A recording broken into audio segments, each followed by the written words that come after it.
What is an awesome day for you? So let's see.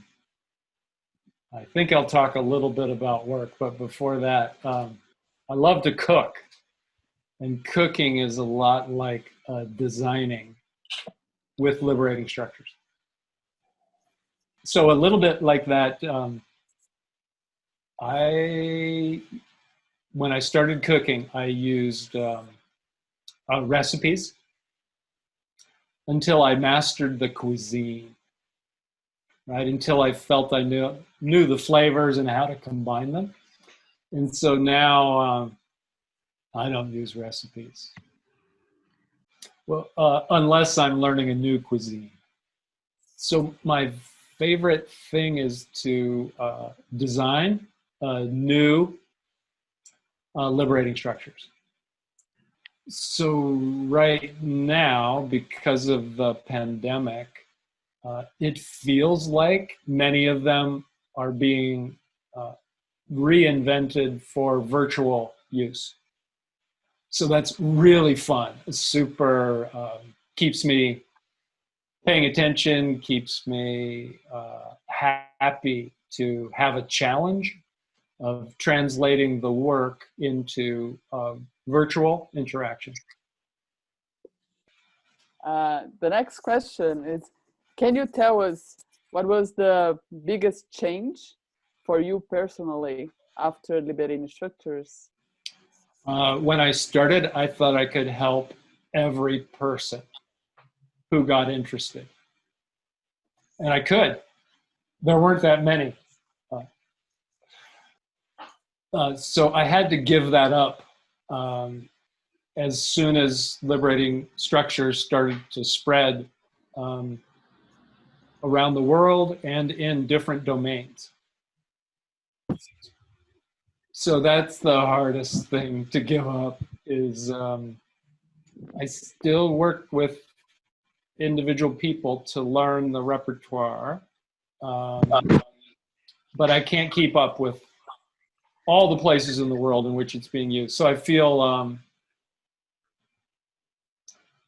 I don't know, distant from people, more distant. That's the hardest thing. It's called letting go of control. Okay, there it is. I'm keeping score of when Henry speaks, and that's 1, 2, 3. And just to put a point on it, because Henry brought it up, if there was a bottle of control, I would drink it. I think everyone, if control worked, if it got you the results you wanted, everyone would be an alcoholic. But it doesn't work. It just doesn't work. Get over it. Okay, there has to be a more serious question that I can. Yeah, there's another question. It's what do you mean by below the waterline and how to get there? And so first I'm going to talk about a little bit that you asked me to do. Okay. Yeah, please. So okay. What means by below the waterline? Yeah. So Henry and I had in mind something that was plug and play. Is that an expression, like a technology? Yes. You just plug and play. And so is that enough? No. And as we were developing a repertoire over 10, 12 years, one after another. And at one point, one of our person using them said, well, how do they all fit together? You must have principles. How do you guide behavior? These aren't just, they can't just be by themselves. There has to be something that guides your thinking and how you work with them. What is it? He shamed us into writing down principles. We had them. They were just very difficult to make explicit. And they were very much based in complexity science, which is a very different set of assumptions about how the world works. So even below the principles, because we were writing the book, we also had to discover the DNA. We're inventing a new pattern of organizing everything. And there's one DNA, one set of proteins that twist together to shape each liberating structure. And once you understand the DNA, you can or the protein, the structure, the very small microstructure, you can invent with it. You can recombine it into your very own liberating structure.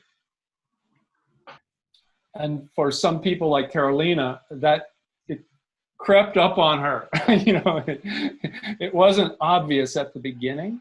It wasn't plug and play. It was, let's try a bunch of things, and then DNA. Now I know how they work. Now I know how they work. So those two things, the principles and the DNA, are under the waterline because you don't notice them when you start using the methods, you may not notice them. But as you develop your practice, as you get better and you know the repertoire, then it makes much more sense to know principles and DNA. And in what point can we transform a liberating structure and still call them a liberating structure? So I'm going to give a inappropriate answer. Make up your own name. Just kidding. So we spent many years working in the field to create something very, very, very simple. So most of the time, what I find is people make the liberating structure more complicated. So that's because we want the users to be able to copy each liberating structure, and you often are not facilitators. They are not consultants. I think there's a very good question here. It's which learning theories did you use, or was it just intuition? Most of the work, more than learning theory, we were influenced by complexity science. That said, I'm a big John Dewey, American pragmatist fan. He's a learning theorist, is one way to talk about his work, John Dewey.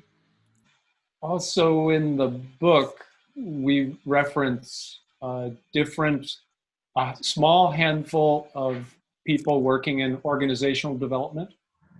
Ed Schein, for example.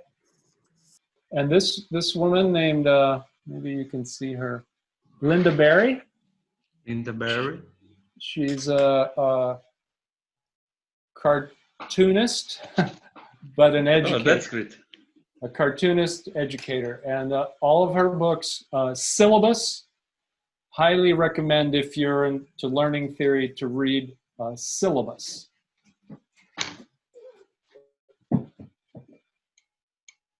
Unflattening. Let's see, what's his name? Oh, Nick Susanis. Can you see it's Nick Susanis. Nick Susanis.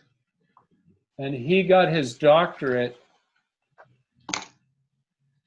also as a cartoonist. Can you get a PhD by drawing? Yes, the answer is yes. And it was from Harvard. Wow. I need to add one little thing. Oh, okay. Great. Oh! Please, Harry, please. O Harry quer falar. Which is that Keith and I never discussed theory.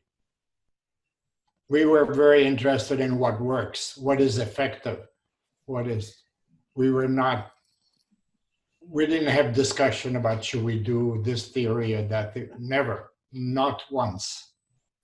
And so the concern all the time was, does this work? Is it effective? Sorry for interrupting. So in chat, I'm agreeing with Henry now, this one time. We had a hunch that we tested over 10, 12, 15 years that complexity science could be practical. Uh-huh. And I've written about that, sure, it works in practice. What about theory? Which is sort of an afterthought. It's a joke based on we didn't really put any theory in the book at all. Zero. Now people want to know, they want to know about the theory. And we had one, but we didn't think that was needed for the book.